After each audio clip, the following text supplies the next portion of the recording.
Welcome to Hebrews. Ito po ang segment sa Lighthouse Cafe na naglalayon na magbahagi ng salita ng Diyos sa ating lahat. May aklat sa banal na kasulatan na ang pamagat ay Hebrews. Ano po? Subalit itong segment na ito ay Hebrews, meaning ang ating Diyos ang siyang kumikilos sa ating kalagitnaan, sa ating buhay, sa ating komunidad, sa ating society. At sa bahaging ito ay nais kong maibigay sa lahat ang sinasabi ni Apostol Pablo sa aklat ng Tito Kapitulo 3 at versikulo 8. Ang sinasabi, "This is a faithful saying, and these things I want you to affirm constantly, that those who have believed in God should be careful to maintain good works. These things are good and profitable to men." Ang ating pong bayan ay marami pong hinaharap. Ano po? Maraming hinaharap na mga pagsubok, na mga challenges. Hindi lang po sa bagay na may mga bagyo o may mga kalamidad o anumang mga bagay na kabigatan na dumadako sa ating mga kababayan. Marami rin po tayong hinaharap, katulad nga ng mga hinaharap natin sa eleksyon ngayon. Ano po? Nais nating makaluklok ng tama at mabuting mga kandidato na siyang mangunguna sa ating bayan. Sa mga ibang segments po ng ating Lighthouse Cafe ay pinag-usapan natin ang mga bagay na ito.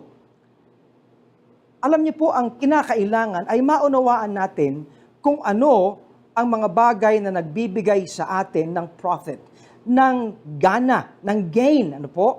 And these things ay naibibigay sa atin ng salita ng Diyos. Palagi kong sinasabi, ang sinasabi doon sa Psalm 127 and verse 1, na kung saan ay sinasabi ng psalmist, "Except the Lord build the house, they labor in vain that build it." Ang Diyos po ang tagapagtayo ng ating lipunan. Ang Diyos ang tagapagtatag ng ating mga buhay, ng ating mga pamilya. Walang ninanais po ang ating Panginoon, kundi ang ikabubuti ng ating buhay. Ayaw niya na tayo dumaan sa mga mapapait na bagay sa ating buhay. Ano po? Subalit may mga pagkakataon na tayo mismo ang pumipili ng mga bagay-bagay na siya rin namang magbibigay sa atin ng mga kabigatan at mga problema. Kaya nga po, mahalaga na kilanlin natin ang sinasabi ng salita ng Diyos upang makita natin kung paanong kumikilos ang ating Diyos. The Lord cares for us. He loves us so much. Ang sabi sa John 3:16, "For God so loved the world that He gave His only begotten Son. And He was not willing that man would perish."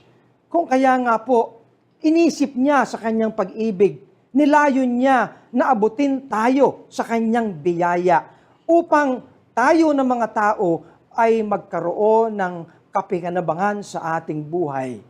And these things are profitable. Ano po ito? Kaya ito ang sinasabi ni Apostol Pablo, that those who have believed in God should be careful to maintain good works. Ano pong good works ito? Hindi lang po ito good works ang ayon sa ating value system. Ito po ay good works ang ayon sa salita ng Diyos. Wala po tayong ibang pamantayan kundi ang salita ng Diyos, ang Biblia. Ano po? Kung kaya nga, maigi na sa pamamagitan po ng programang Lighthouse Cafe, ang sabi nga natin where good talks happen. Nais po natin na sa pamamagitan ng mga pinag-uusapan dito, ang mga mabubuting gawa sang-ayon sa salita ng Diyos ay maibaba natin at maipahayag natin sa ating mga kababayan. And so, thank you all everyone for joining us today sa maiden episode na ito ng Lighthouse Cafe.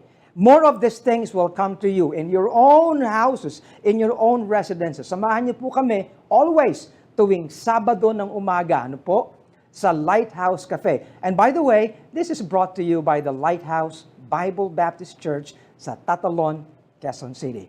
Maraming salamat po sa inyo. Pagpalain kayo ng ating Panginoon.